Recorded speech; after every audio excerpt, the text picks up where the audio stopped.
हबीब क़ुलूबिना व शफ़ीअ ज़ुनूबिना मौलाना व मौला सकलैन जद्दिल हसन वल हुसैन अबिल क़ासिम मुहम्मद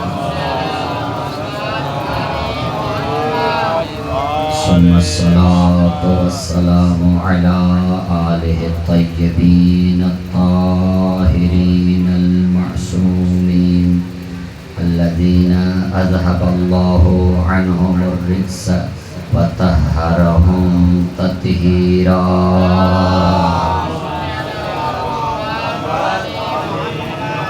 वल्लअनतु दाइमतु अला अअदाइहिम अजमईन मिन यौमि अदावतिहिम इला क़ियामि यौमिद्दीन।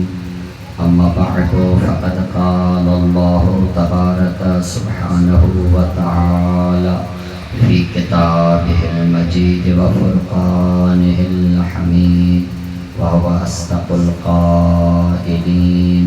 बिस्मिल्लाहिर रहमानिर रहीम। क़ुल ला अस्अलुकुम अलैहि अजरन इल्लल मवद्दता फ़िल क़ुर्बा सलवात।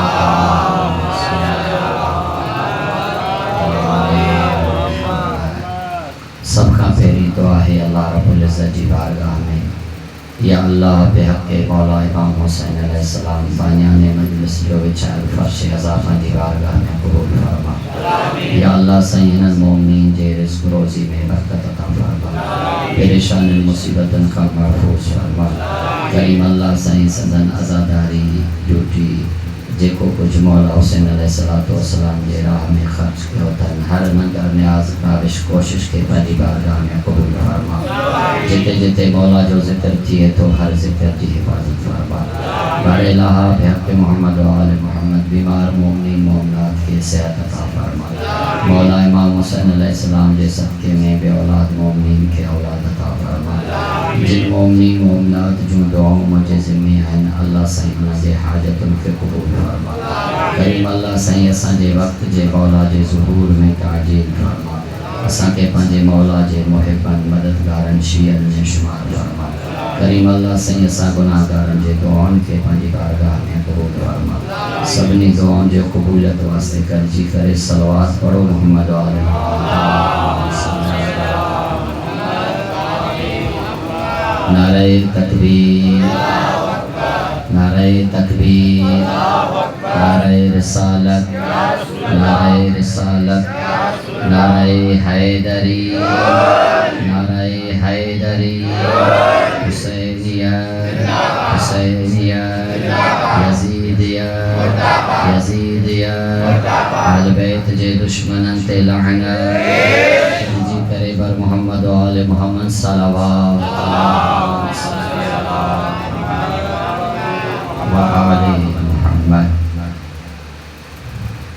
अल्लाह ताला जा लख एहसान आहिनि जो असां ऐं तव्हां खे ख़ुदावंद मुतआल उन्हनि रहबरनि, उन्हनि इमामनि, उन्हनि पेशवाइनि जी मार्फत अता फरमाई आहे जेके दुरूद ऐं सलाम जे लाइक़ आहिनि।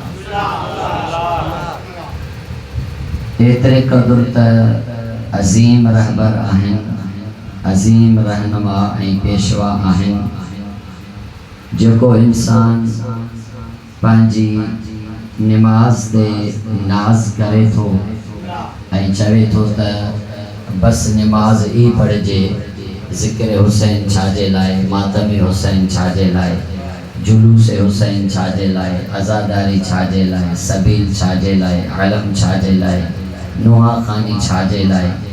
उन मुसलमान जे मुंह ते ही तहां ई असांजा जुलूस तमाचा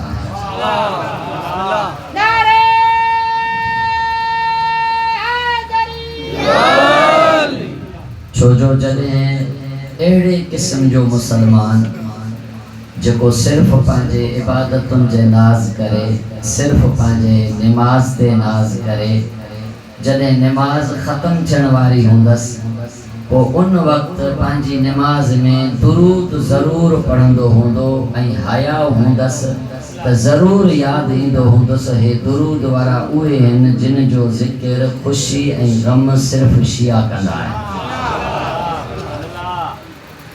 इन जे करे जो दुनिया जे इमामनि मथां कंहिं बि इमाम जे मथां न दुरूद आहे न सलाम आहे, उन्हनि जे मथां दुरूद ऐं सलाम न आहे। अगर कायनात में कंहिं उम्मत जे कंहिं कौम जे इमामनि जे मथां दुरूद ऐं सलाम आहे त उहे ही शिया कौम आहे। हिन जा सभु इमाम अहिड़ा आहिनि जेके दुरूद ऐं सलाम जे लाइक़ आहिनि। वो बेकी चवंदा आहिनि त असांजा बे 12 इमाम, असांजा बे 12 इमाम, असांजा बे 12 इमाम। वो जेके चवंदा न असांजा बे 12 इमाम, उन्हनि खे ज़रा चौक ते वठी अचो, उन्हनि खे चऊं त तूं बि पंहिंजा 12 ॿुधा, असां बि पंहिंजा 12 था ॿुधायूं, असां बि पंहिंजा 12 ॿुधायूं था, तूं बि पंहिंजा 12 ॿुधाए। असांजो नंढो ॿार, बुज़ुर्ग, जवान, मर्द, औरत सब फ़ख्र सां ॿुधाईंदा त असांजो पहिरियों इमाम नबी साईं जो बरहक जानशीन, नबी साईं जे मसनद ते सही तरह सां अल्लाह जे हुकुम सां वेहण वारो मौला अली अलैहिस्सलाम है। ॿियो इमाम असांजो जी करे भला हैदरी। ॿियो असांजो इमाम मौला इमाम हसन मुश्तबा है।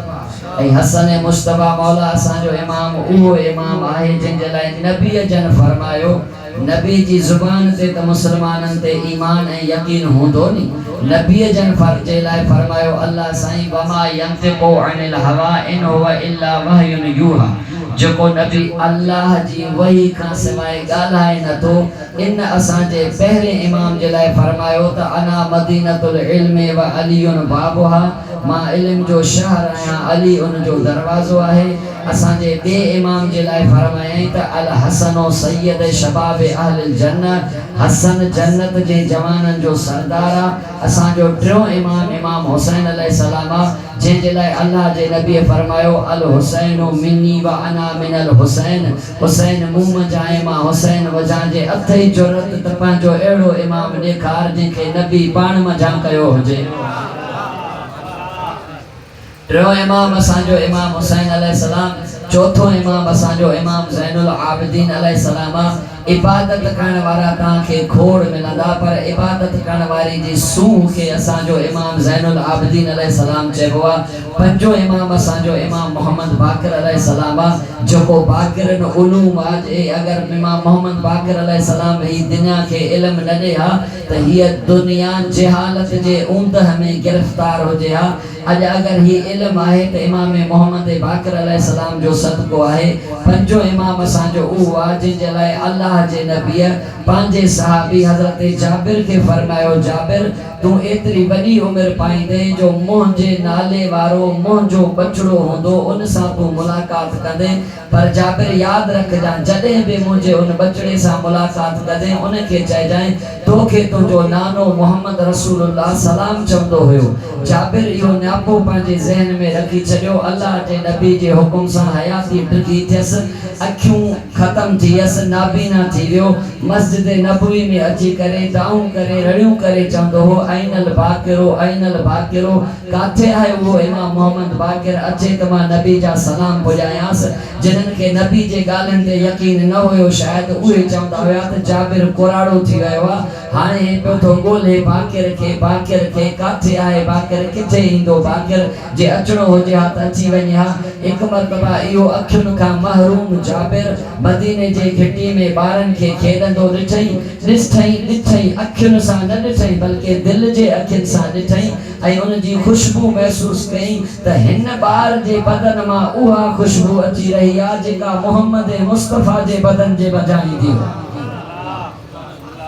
उहा बदन जी ख़ुशबू महसूस करे जनाबे जाबिर जन मुंहिंजे मौला खे सलाम पुॼाया पंहिंजे नबी साईं जा। नबी साईं जा सलाम पुॼाया त मुंहिंजो पंजो इमाम इमाम मोहम्मद बाक़िर अलैहिस्सलाम, मुंहिंजो छहों इमाम इमाम जाफ़र सादिक़ अलैहिस्सलाम, जेको सचो इमाम आहे। जको सच्चो नबी जो जानशीन आहे जंहिंजी विलादत नबी सां गॾु थी आहे। हाणे मुंहिंजो छो इमाम जाफर सादिक अलैहिस्सलाम जेके तो में भी जुरत हुजे त तूं भी छो इमाम पंहिंजो ॿुधाए त सही छो इमाम बणायो कंहिंखे थो वधी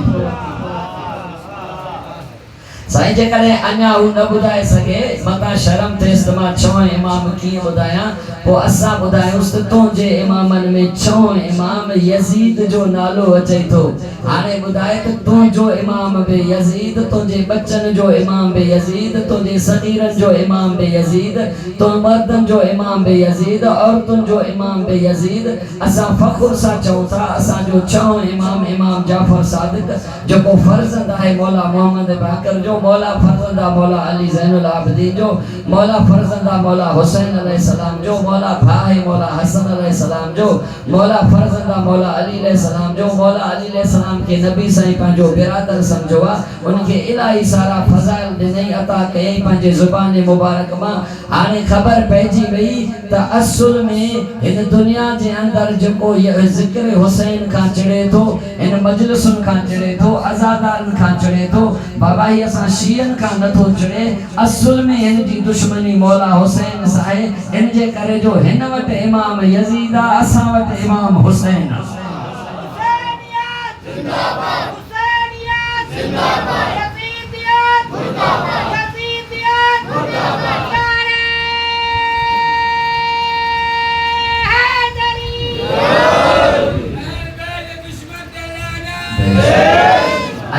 करे अल्लाह जे नबी पंहिंजे इन पाक घराणे खे हज़रत नूह अलैहिस्सलाम जी बेड़ी वांगुर करार ॾिनो।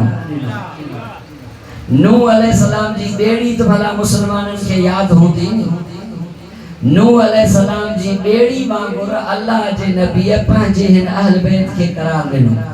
फरमायो तो मुंहिंजी अहल बैत जी मिसाल नूह अलैहिस्सलाम जी बेड़ी वांगुर आहे। जेको भी इन बेड़ी में चढ़ियो वो बची नहीं चाहे इंसान हुजे चाहे जिन हुजे चाहे हैवान हुजे चाहे चरन परंद हुजे जेको भी चढ़ियो वो बची नहीं दो जेको भी नूह जी बेड़ी में न चढ़ंदो वो गर्क थी वेंदो। वो भली न चढ़ण वारो नूह जी घरवारी छो न हुजे त भी बची न सघंदी नचण वारो भली नूह जो पुट छो न हुजे त भी गर्क थियण खां बची न सघंदो। यो नूह अलैहिस्सलाम जी बेड़ी आहे जेका पंहिंजे अल्लाह जी मखलूक खे बचाए थी गर्क थियण खां। अल्लाह जी अदालत आहे अल्लाह का पुछो या रसूल अल्लाह इहा त नूह जी बेड़ी आहे जेका मखसूस ज़माने ताईं हुई मखसूस मुद्दत ताईं हुई।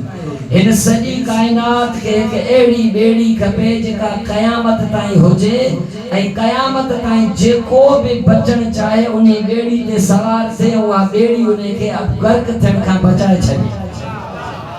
पोइ अल्लाह जे नबी फरमायो घबरायो न मसलो अहल बैती का मसले सफीनत नूह मुंहिंजे अहल बैत जी मिसाल नूह जे बेड़ी वांगुर आहे। जेको भी चढ़ंदो वो पार थींदो जेको भी न चढ़ंदो वो गर्क थी वेंदो।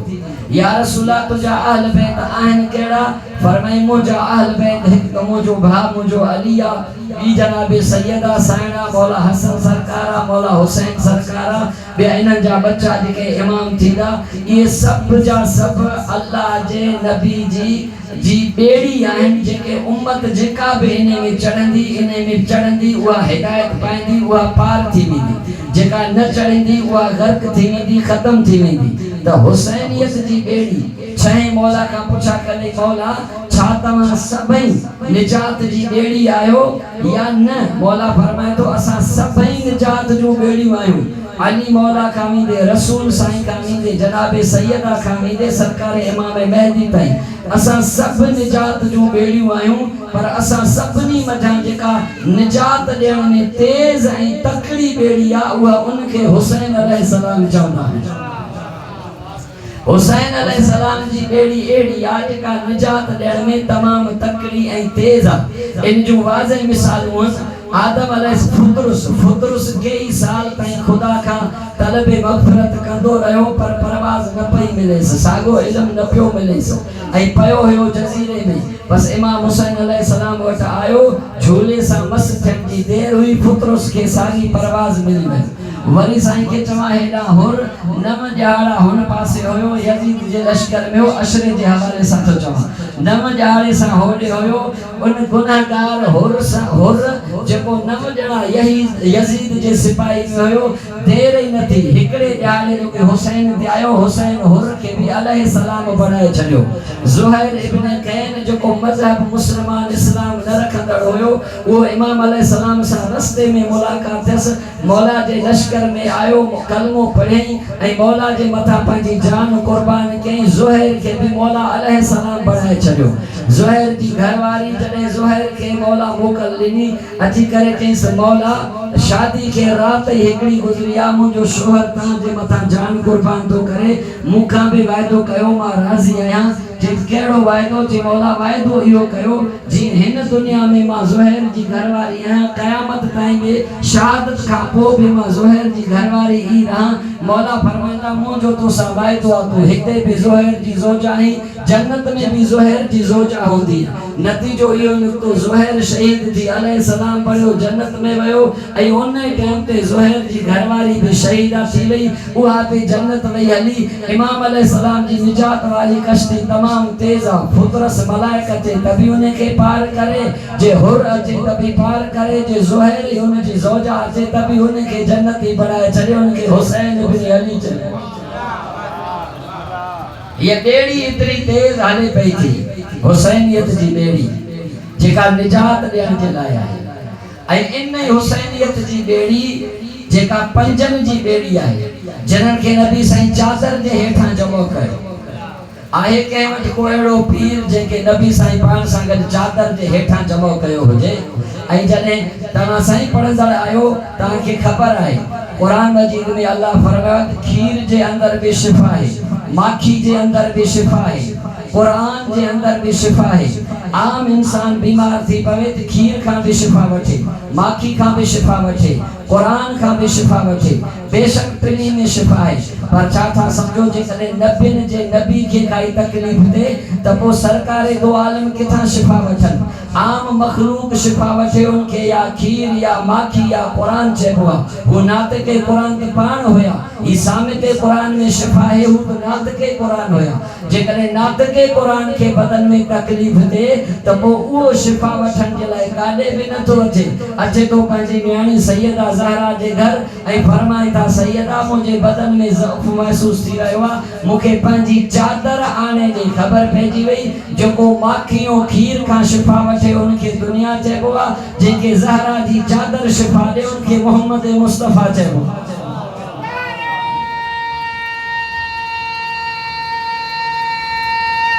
हैदरी त उहे पंज चादर जे हेठां जॾहिं जमो थिया वो जिब्राइल अलैहि सलाम जो सभिनी मलाइकनि जो सरदार ॾिसी करे जॾहिं तारीफ़ थियो त हिननि जे सदके मां हीअ दुनिया ख़ल्क़ कई आहे जिब्राइल चवण लॻो अल्लाह खे परवरदिगार पो मूंखे बि मोकल ॾे मां हेठि लही वञा मां बि इन्हनि सां गॾु चादर में अचां ऐं मां छऊं थी वञा अल्लाह साईं ते इजाज़त ॾिनुसि जिब्राइल लथो बि हेठि पर चादर जे हेठां जेके शख्सियतूं पंज आहिनि नबी करीम मौला अली अलैहिस्सलाम जनाब सैयदा मौला हसन करीम जन अलैहिस्सलातु वस्सलाम अजमईन ये पंज ही हस्तियों चादर जे हेठां हजरत जिब्राइल अलैहिस्सलाम अल्लाह का मोकल वठी आयो आहे पर हिते अची करे चादर जे ॿाहिरि बीह रहियो आहे मां चवां जिब्राइल बीठो छो आहे चादर जे ॿाहिरि जिब्राइल चवंदो हस्तियूं अहिड़ियूं जमो थियल आहिनि भली अल्लाह मोकल ॾिनी आहे पर जेसि ताईं हिननि जी इजाज़त न मिलंदी तेसि ताईं मां चादर जे हेठां न वेंदुमि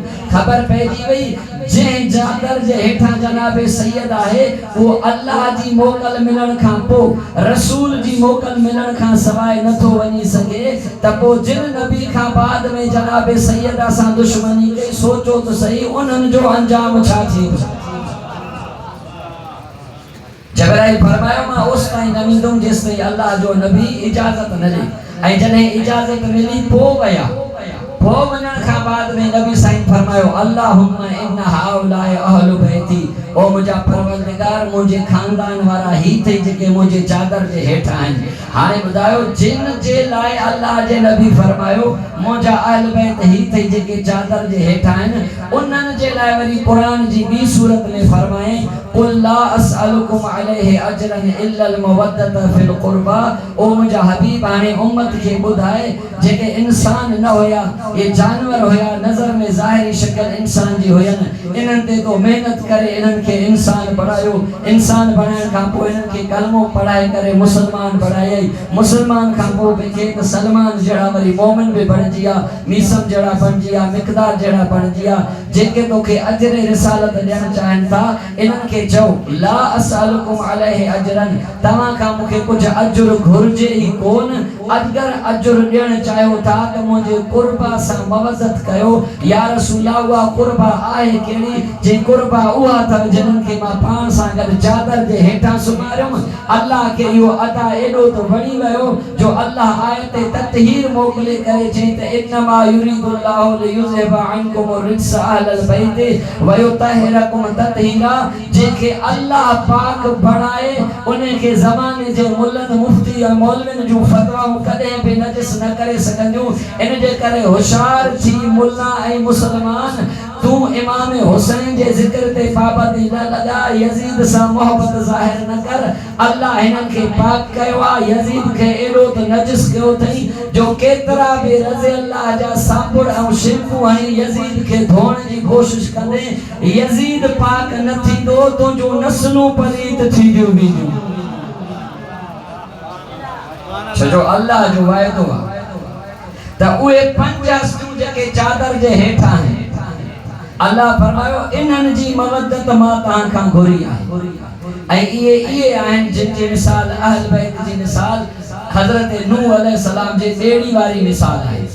त हाणे जॾहिं ॿेड़ी वारी मिसाल आहे, जेको दुश्मन हूंदो गुमराह हूंदो उन खे त ख़ौफ़ थींदो त इहा ॿेड़ी न वहे, इहा ॿेड़ी न गुज़रे, इन ॿेड़ी जूं मजलिसूं न थियनि। ही मजलिसूं ही सफ़ीना हुसैन आहे, इमाम हुसैन अलैहि सलाम जे ॿेड़ी वारियूं मजलिसूं इमाम अलैहि सलाम जूं ॿेड़ी आहिनि। ऐं हर इमाम जे नाले सां मस्जिद त आहे, पर इमाम हुसैन अलैहि सलाम जे नाले सां अलॻि हिकिड़ी इमाम बारगाह आहे। छो इमाम अलैहि सलाम जो ज़िक्र तव्हां इमाम बारगाह में कयो, ही हिदायत जी ॿेड़ी इमाम अलैहि सलाम वारी हले थी। मस्जिद में तव्हांजो मुसलमान अगर ॿियो मज़हब रखंदा उहो बि मथां न अचे। काफिर त परे जी ॻाल्हि, काफिर त मस्जिद में न ईंदो, हिंदू मस्जिद में न ईंदो, पर मुसलमान बि अगर ॿियो फ़िरक़ो रखंदा ऐं इस्लाम यानी तशय्युअ उन वटि न आहे त उहो बि तव्हांजे मस्जिद में ज़िक्र ॿुधण न ईंदो। हिंदू बि मुमकिन आहे मस्जिद में न अचे, पोइ जेकॾहिं हिंदू बि न अचे मुसलमान बि न अचे पोइ इमाम जी ॿेड़ी त माना पंहिंजो कमु न कयो नी। इन जे करे इमाम अलैहि सलाम जे नाले सां इमाम बारगाहूं ठहियल आहिनि। इमाम बारगाहूं ठहियल ई इमाम हुसैन जे नाले सां इन करे आहिनि जो हीअ हुसैन निजात जी ॿेड़ी आहे। हिते निजात वठण वारो पंहिंजे दौर जो गुनाहगार हुर जहिड़ो छो न हुजे, हलियो अचे हिन मजलिस में उनखे निजात मिली वेंदी। उहो भली हिंदू छो न हुजे, ज़ुहैर इब्न कैन वांगुरु हिन मजलिस में अची वञे उनखे निजात मिली वेंदी। हे इमाम बारगाह ठाहे करे मजलिसूं बणाए करे सबीलूं हलाए करे अलम खणी करे असां दुनिया खे पैगाम ॾियूं था त नबी साईं पंहिंजी उम्मत जे लाइ निजात जी हिकिड़ी ॿेड़ी छॾे वियो आहे, उनखे चइबो आहे हुसैन अलैहि सलाम। हीअ मजलिस हुसैन जी उहा ॿेड़ी अथव जेका हिदायत लाइ हले पई थी। ही सबील इमाम हुसैन जी उहा ॿेड़ी अथव जेका हिदायत जे लाइ हले पई थी। हे मातम इमाम हुसैन जी इहा ॿेड़ी अथव जेका हिदायत जे लाइ हले पई थी। अचो यजीदियत जे ऊंदाही मां निकिरो, हुसैनियत जे रोशनी वारी ॿेड़ी में सवार थी वञो। जीअं हिते बि पार थी वञो त क़यामत में बि पार थी वञो। जे न त पोइ साईं यजीदियत वारी ऊंदाह में ज़िंदगी गुज़रंदी ऐं हिन ॿेड़ी तां लाहिण जूं वॾियूं कोशिशूं कयूं वञनि थियूं। हिकिड़ा चवनि था त ख़ुशि थियो, हिकिड़ा चवनि था ख़ुशि थियो, शादियूं कयो, ख़ुशि थियो हिन महीने में शादियूं कयो, शादी हाल सस्ता थींदा आहिनि, तव्हांजा ख़र्च घटि थींदा, शादियूं कयो। हिकिड़ा चवंदा न आज़ादारी कयो, रो मातम कयो, गमगीन थियो। ॾिसो हे आहे कंहिंजो घराणो, घराणो आहे नबी साईं जो। उन्हनि ते ज़ुल्म थियो आहे। हाणे इंसाफ़ पाण कयो, जंहिं नबी जे घराणे ते ज़ुल्म थियो आहे उन ज़ुल्म खां बाद में अगरि तव्हां चओ था त ज़ुल्म ते रोइजे त अचो गॾिजी करे रोऊं, ऐं जेकॾहिं चओ था त न कंहिं ते ज़ुल्म थिए ऐं ज़ुल्म ते ख़ुशि थिजे त पोइ असां बि तव्हां सां गॾिजी करे ख़ुशि थियो आहे। पर न हे ख़ुशि थियण जी ॻाल्हि न आहे, हे रोअण ऐं ग़मगीन थियण जी ॻाल्हि आहे, ही कारे लिबास पाइण जी ॻाल्हि आहे, ही मौला हुसैन खे यादि करण जो वक़्तु आहे। पर जेको इहे फतवाऊं ॾियनि था त शादी कयो, ख़ुशी कयो, शादी हाल सस्ता आहिनि, उनखे मां हिन स्टेज तां इहो बि पैगाम ॾींदो हलां त ऐं मुल्ला यादि रख, हिन महीने जे अंदरि उहे शादी हाल सस्ता न थींदा अथई। हिन महीने में हुसैन मौला जे दुश्मननि जे मथां लानत बि सस्ती थी वेंदी अथई। ईअं न थई जो वरी सॼो साल लानतुनि जो टड़को ई तुंहिंजे हिसे में अचे।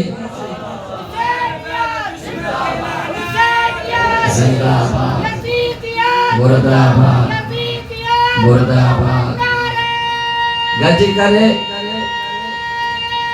हैदरी। इंजे करे ही सबीलू, ही मजलिस, ही मातम, ही आजादारी, ये सब हुसैनियत जी बेड़ी आहे, कश्ती आहे निजात जी जेको सवार थे। आखिरी रात हे त 10 मुहर्रम जो अॼु ॾींहुं आहे, वरना सिपाही यजीद त 9 मुहर्रम ते इमाम अलैहिस्सलाम सां जंग करण जो सोचो हुयो त 9 मुहर्रम ते इमाम सां जंग कजे।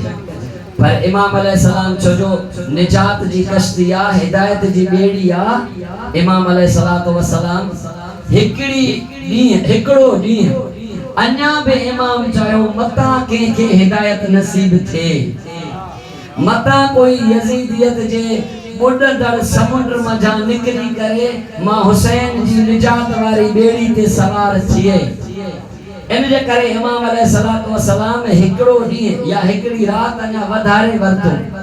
इमाम अलैहिस्सलाम पंहिंजे लाइ इहा रात न वरिती, छो जो पाण नातिके क़ुरान आहिनि, पाण जन्नत जे जवाननि जा सरदार आहिनि, पर इमाम अलैहिस्सलाम इन करे वरिती त मता आख़िरी लम्हनि में बि वींदे वींदे ओ यजीदियत जे बुॾंदड़ समुंड में बुॾंदड़ मझां मता कोई निकिरी करे मां हुसैनियत जी बेड़ी में सवार थिए। ऐं चवंदा इहा रात गुज़री, इमाम अलैहिस्सलाम इन रात खे 3 हिस्सनि में तक़सीम कयो। पंहिंजे सहाबा सां वेहनि पिया ऐं वरी अचनि पिया पंहिंजे ख़वातीन ॾे, वरी पंहिंजे इबादत में गुज़ारनि पिया। जॾहिं मौला इबादत में गुज़ारनि पिया न, चवंदा मौला जे इबादत जूं आवाज़ूं ख़ैमनि मां ईअं पियूं अचनि रात जे टाइम जीअं माखी जूं मखियूं गॾु थी वेहनि ऐं उन्हनि जूं जीअं आवाज़ूं ईंदियूं आहिनि, बिल्कुलु मौला जे खैमन मझां इन तस्बीह जूं इबादत जूं आवाज़ूं ईअं पे आयूं। इबादत तो होॾे बि कनि पिया, पर उन इबादत में तासीर न हुयो, छो जो रूह इबादत खां फिरियल हुया। असली इबादत इहा आई जेका हुसैन मौला जे खेमे में थे पई। होॾे बि इबादत गज़ार कनि पिया इबादत, पर इन्हनि मझां चवंदा 32 ॼणा इमाम अलैहिस्सलाम जी इबादत मझां मुतासिर थिया ऐं इमाम जे इबादत जी आवाज़ ॿुधी करे 32 ॼणा यजीदियत जे बुॾंदड़ समुंड मझां निकिरी करे हुसैनियत जी बेड़ी ते सवार थिया। वो यजीद ते लानत हणी करे इमाम ॾे हलिया आया। इमाम आख़िरी वक़्त में भी ॿुधायो त ॾिसो हुसैन खे चइबो अथव जेको बुॾंदड़ हुया, जहन्नम में वञण हुया, आख़िरी वक़्त में भी उन्हनि खे उतां कढी जन्नत में वठी अचे, उनखे हुसैन इब्न अली चइबो। 32 ॼणा उतां आख़िरी रात में आया। वरी मौला पंहिंजे गुलामनि सां वेहनि, मौला साहबनि सां वेहनि, अची करे मौला वेठा ऐं मौला उन्हनि खे चवनि था मुंहिंजा साहबी आओ, मुंहिंजा गुलाम आओ। ये मौला जा लफ़्ज़ आहिनि, तव्हां जहिड़ा गुलाम, तव्हां जहिड़ा साहबी कंहिंखे बि न मिलिया। ईअं चई पोइ मौला फरमाता तव्हां जहिड़ा साहबी न मुंहिंजे नाना रसूल ख़ुदा खे मिलिया, न मुंहिंजे बाबा अली मुर्तज़ा खे मिलिया। तव्हां मुंहिंजा अहिड़ा साहबी आहियो, अनमोल साहबी आहियो। तव्हां जहिड़ा साहबी न मुंहिंजे नाना खे मिलिया, न मुंहिंजे बाबा अली खे मिलिया। एॾा भला साहबी आहियो, एॾा भला जेके वणंदड़ हुया मौला खे, उन्हनि खे अल्लाह जी राह में कुर्बान कई। तॾहिं त शाह साईं फरमायो न त दोस्त को हाए दादिला मुहिब माराए। इमाम अलैहिस्सलाम जा जेके साथी हुआ वॾा प्यारा दोस्त हुयसि, वॾा दादिला हुयसि, वॾा महबूब हुयसि, वॾो प्यार हो इन्हनि सां। पर इमाम अलैहिस्सलाम ने जो त हे एडा भला इंसान हे आम मौत छो मरन हिनखे एड़ी मौत अचे मोजी मोहब्बत में खुदा जी मोहब्बत में हिनन के एड़ी मौत अचे जी दुनिया कयामत ताई मोजी मजलूमियत रोईंदी रहे त मोजे साथन जे मजलूमियत भी रोईंदी रहे एड़ा भला मिलिया हो मौला फरमायो यो चई करे मौला था फरमाना नहीं कयो ताम जा हिकड़ो हिकड़ो मुझे बनी आशम जे जवानन जे हथ में हथ वठी रात जी ऊंदाही में निकरी वनी मां ता जे जन्नत जो जामिन आया तवा का काई शिकायत पे ना है हिन जी दुश्मनी ता सा ना है मूसा है ता भली हल्या वनो जिन मौला जो हल्या वनो पहरियों पहरियों जेके मौला के जवाब दिनो चंदा ता जाए मुझो मौला गाजी सरकार होयो उथी भी करे मौला जा जवाब बिन तरन सा लिखया थन पहरियों जवाब मौला जो यो लिखयो थन मौला जो बिल्कुल वो जवाब जेको मौला अली अलैहिस्सलातु वस्सलाम सरकार दो आलम के दिनो होयो जी मौला जो न ता हल्या वनो मौला गाजी उथी भी करे चन था ऐ फर्जंद रसूल छा यो मुमकिन असा हल्या वनो मौला ता खा बाद में असा जी जिंदगी कम केड़े जी आ जो असा ता खा पो जिंदा रह जी वनो एकड़ो जवाब मौला दिनो बियो जवाब मौला यो दिनो मौला असा ये ता के छदे हल्या वनो यो की तो थी सके मौला जने ता सुखन में होयो असा ता सा गड होया से ए जने ता जे दुखियो वक्त जे ता असा ता के छदे हल्या वनो मौला ये न तो थी सके ओ सपनी साहबन चयो मौला असा पांजे बदन जे रक्त जो आखिरी कतरो तो दे सकोदा पर ए हुसैन बिन अली तो के छदे करे न था वनी सा ये केड़ी बेड़िया निजात जी बेड़ी इमाम हुसैन अलैहिस्सलातु वस्सलाम जी बेड़ी यो ही सबब असा वट बे इनन करबला वारन जो दरसा कल ताई असा पढ़ो पिया कुरान मजीद में अज भी आयत मौजूद है शैतान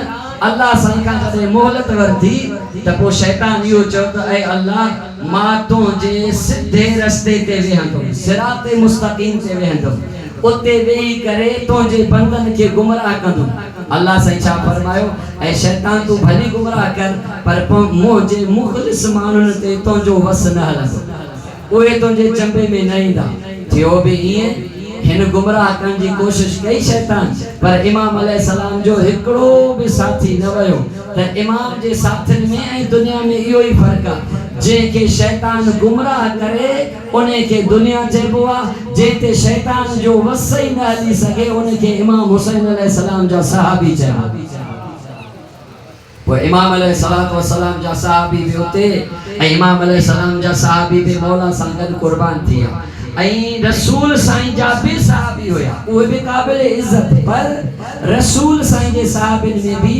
एक मौला अली अलैहिस्सलाम जे के अलैहिस्सलाम जो लक़ब आई बियो करमुल्लाहु वजहु जो लक़ब मौला अली अलैहिस्सलाम के बेन सबनी सहाबिन ते रज़ी अल्लाह ताला अन्हु जो लक़ब वाहिद मुझो मौला इमाम हुसैन अलैहिस्सलाम जेको पान भी हुसैन अलैहिस्सलाम त इमाम जा सहाबी भी सब अलैहिस्सलाम इते रज़ी अल्लाह अन्हु जो तस्वर ना है इमाम जा सहाबी सब अलैहिस्सलाम हबीब इब्न मुज़ाहिर अलैहिस्सलाम साईं के जवा मौला जा सब सहाबी अलैहिस्सलाम पर वो मौला इमाम हुसैन अलैहिस्सलाम जिन जी मवद्दत अल्लाह कुरान में वाजिब करार दिनी उन हुसैन अलैहिस्सलाम के पांजे बच्चन समेत मुसलमानन एडो तड़पायो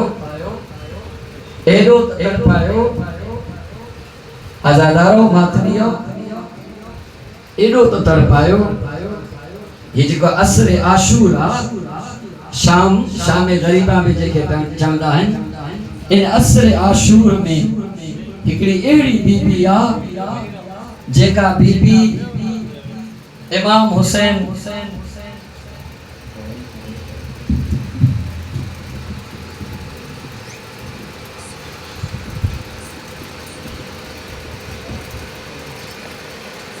इमाम हुसैन अलैहिस्सलाम सा वफा कंदे खुदा जी राह में उन बीबी वट होया ही ब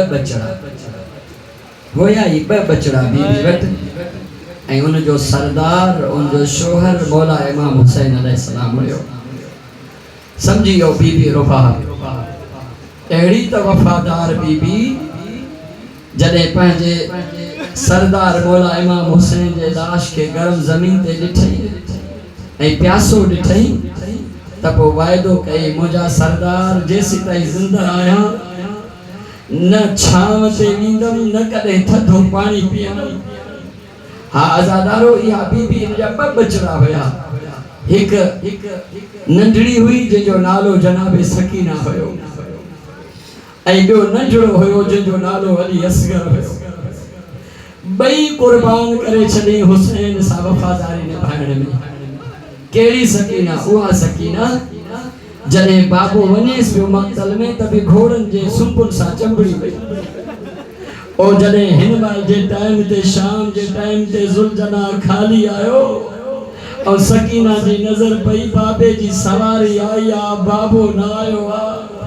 डोड़दी वनी ज़ुलजना जे गल में भाकुर पातई ऐं रोई करे चई त आए बाबा जा घोड़ा इहो त ॿुधाए अकुतल अबी सुकयानन अतशानन।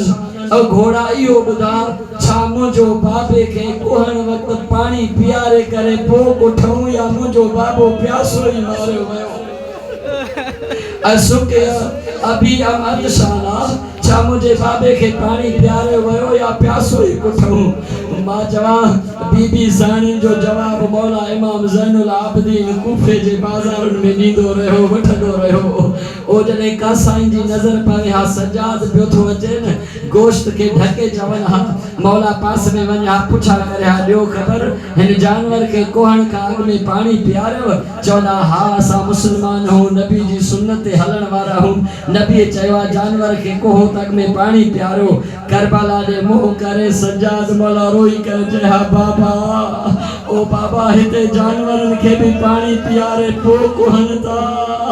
ओ बाबा तो जो टिन ॾींहंनि जो खुश्क गलो तो के प्यासो कुठो वयो। अजरुकुम अल्लाह अजरुकुम अल्लाह। हा आजादारो इन बीबी रुबाब जी नंढड़ी सकीना हिते ईअं पर चवंदा जॾहिं यारी ते पानी मिलियो ने चवंदा पहिरीं पहिरीं नंढनि ॿारनि खे पानी ॾियो।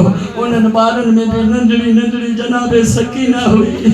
ओ नंढड़ी नंढड़ी औलाद वारा ओ न्याणियुनि वारो जीअं जनाबे सकीना खे पानी मिलियो तोड़े जो 3 ॾींहंनि जी प्यासी पानी न पी तई मक़तल ॾे हलण शुरू कई। बीबीअ पुछा कयो सकीना काॾे थी वञी? चई मुंहिंजो 6 महीननि जो अली असगर प्यासो मारियो वियो। ओ मां पंहिंजे भाउ के पानी पियारण थी वञा। आजादारो महसूस कयो दर्द खे भेण खे एॾो यादि आहे माउ खे असगर केॾो यादि हूंदो। ॾुखिया जुमला आहिनि जो त मां पढ़ियो वञा शामे ग़रीबा जा। आजादारो चवंदा सण जो खीर त खुश्क थी वियो पर पानी मिलण सां खीर आयो। रात जे टाइम ते रड़ियूं करे चए पई असगर काथे तोखे खीर पियोर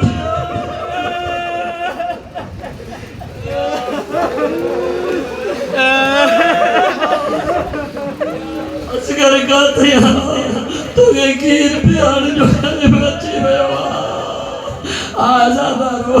या बीबीअ पंहिंजे असगर के केॾो यादि कयो। आजादारो जेको दुनिया तां वञी हलियो न उन्हनि जूं रहियल निशानियूं ॾाढियूं प्यारियूं हूंदियूं। उन जूं रहियल निशानियूं मिसाल ॻाल्हि अगरि उन जो चोलो हुजे त उन चोले खां माउ खे तस्कीन ईंदी आहे मुंहिंजे बचड़े जो चोलो आहे। आजादारो असगर जी अम्मा जनाबे अली असगर जा चोला ॾिसे बि किथों ॾिसे जो ख़ैमनि खे मुस्लमाननि बाहियूं ॾेई छॾियूं। ओ कपिड़ा सड़ी विया। अली असगर जे झूले में सुम्हंदो हुयो। रुबाब ने झूले के ॾिसी चवंदी मुंहिंजा असगर लाल काथे आहे तोखे मां झूले में झुलाया।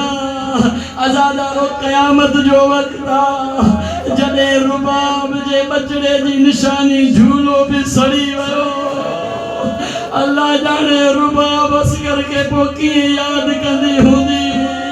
ओ जॾहिं खीर जो टाइम ते असगर यादि करे जॾहिं पाणी अचे असगर यादि करे ओ जॾहिं झूलो तसवुर में अचे तभी यादि करे चवे हलिया मुंहिंजा लाल ओ तोखे मां झूलो झुलाया।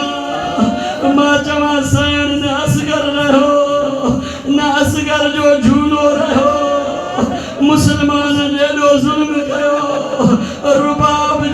झोली करबला में खाली कयो रुबाब जी बे मर्तबा झोली शाम में खाली कयो या बीबी जने मौला का वादो कयो छाव ते न ईंदम आजादारो जने छाव ते आई पानी दुनिया ता हली वई ऐ रुबाब साईं अली असगर जो पुरसो कबूल फरमा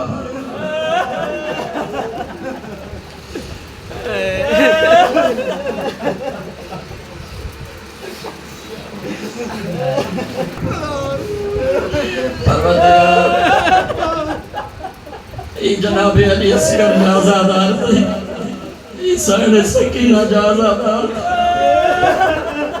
ये रसूल खुदा जे उजड़ल घर जा आजादार थे मौला इनके सिवाय गम अहल बैत बियो गम इन जे जिंदगी में ना मौला इदाहू करे रो नहीं था कूकू करे रो नहीं था मारवायत पढ़िया किताब है किताब जो नालो अर्श इलाही आई हुसैन अलैहिस्सलाम जई अर्श ते हुसैन जी मजलिस कायम थी उन मजलिस में सिर्फ हुए इंदा के इमाम हुसैन जे मजलिस में हुंदा होया ऐ उते रोईंदा होया उते मजलिस कायम थी मौला हुसैन जी पोए मजलिस में बैठा हुंदा जन्नत में हुरू उनके पुकारे चमजू हाने त गाली चो जन्नत में हाने त असाडे अचो ओए चंदा हुरन के चंदा तवा भली जन्नत में वेओ असा पाजे मौला हुसैन जे मजलिस मा न उथनास हाफिज बशीर साहब आयतुल्लाह बशीर साहब एकड़े आयत जी तफसीर कई के कुछ जन्नती एड़ा हुंदा जिनन के छिके करे जन्नत दे वठी वजो ओए चंदा न असा जन्नत दे नवीदा से उन के जन्नत दा छिके करे वठी दाद न जन्नत दे वणो साईं जो त मां सोचा पियो ही केड़ा जन्नती हैं जेके जन्नत में नथा वजन के छिके करे जन्नत में ता वठी वनन चई ओए हुसैन जा आजादार हुंदा उन वक्त जन्नत सामू हुंदी पर बे पासे हुसैन सामू बीठो हुंदो वो हुसैन मौला के ॾिसंदा उन्हनि के एॾो त सुकून मिलंदो जो चवंदा असांखे जन्नत न घुरिजे असांखे पंहिंजो मौला हुसैन घुरिजे ओ मौला ही उन तुझे उजड़ल घराणे जा आजादार तई मौला इन्हनि जे घरनि में आबादियूं अता फरमा मौला इन्हनि जे बचड़नि खे सेहत ऐं सलामती अता फरमा ओ मौला अगर कोई मोमिन आजादार बे औलाद हुजे जनाबे रुबाब जे जनाबे अली असगर बाबुल हवा जे सदके में उन जे झोली के आबाद फरमा जे मोमिन के औलाद आहे उन जे औलाद के तूले उम्र अता फरमा उन के सेहत फरमा उन बचड़न जे मथा उन जे वालिदैन जो सायो दायमो कायम फरमा परवरदिगार बेहक मोहम्मद वाले मोहम्मद मोमिनन जे को खर्च खराजात कयो आहे पंजी बारगाह में कबूल फरमा इन्हनि मोमिनन जे रिस्क रोज़ी में बरकत अता फरमा ये नौजवान मजलिसी मातमी आज़ादार नूहे खाना करीम खुदा इन्हनि के इज्जतूं बख्श फरमा या अल्लाह साईं इन्हनि के हासदीन का महफूज फरमा इन्हनि जे बदन में ताकत ऐं कुव्वत अता फरमा इन्हनि जी हर खिदमत झूठी इबादत पंहिंजी बारगाह में कबूल फरमा ओ करीम अल्लाह यौम आशूरा है जिते भी मौला जूं मजलिसूं थियनि थियूं हर मजलिस जी हिफ़ाज़त फरमा जिते मौला जा प्रोग्राम थियनि था हर प्रोग्राम जी हिफ़ाज़त फरमा बारे इलाहा बेहक मोहम्मद वाले मोहम्मद इन ज़िक्र जे हकीकी वारिस असां जे वक्त जे मौला ओ जो पर्दे में वेही करे बे इमाम हुसैन के रोए पयो तो मौला उन जो जल्द ज़ुहूर फरमा ताकि मौला इमाम ज़माना पार ज़ाकिर हुजे असां मजलिस में वेही मौला जा दुख ॿुधो मौला जे ज़ुहूर में तहजील फरमा असां के पंहिंजे मौला जे मुहिबन मददगारन ऐं शियन में शुमार फरमा करीम अल्लाह सही असां गुनहगारन जे दुआन के कबूल फरमा रब्बना तक़ब्बल मिन्ना इन्नका अंतस समीउल अलीम बिरहमतिका या अरहमर राहिमीन अल्लाहुम्मा सल्लि अला मुहम्मद व आलि मुहम्मद वअज्जिल फरजहुम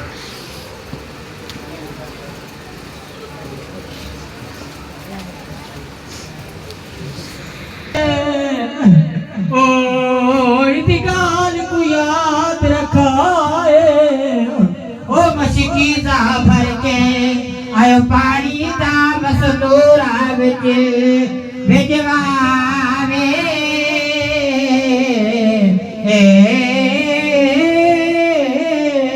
ओ मताए मचर से विच आई बैठी होवे वो असगर दी उजड़ी माए ओ मता असगर ओ मता असगर मातू पानी मगे नग देख नहीं दरियाए ओ जदा फजर दा तारा चढ़ती असगर ओ पिया मर्ग बोले सिम बोली है वो खाली झूला असगर दा पिया झोले सी झोली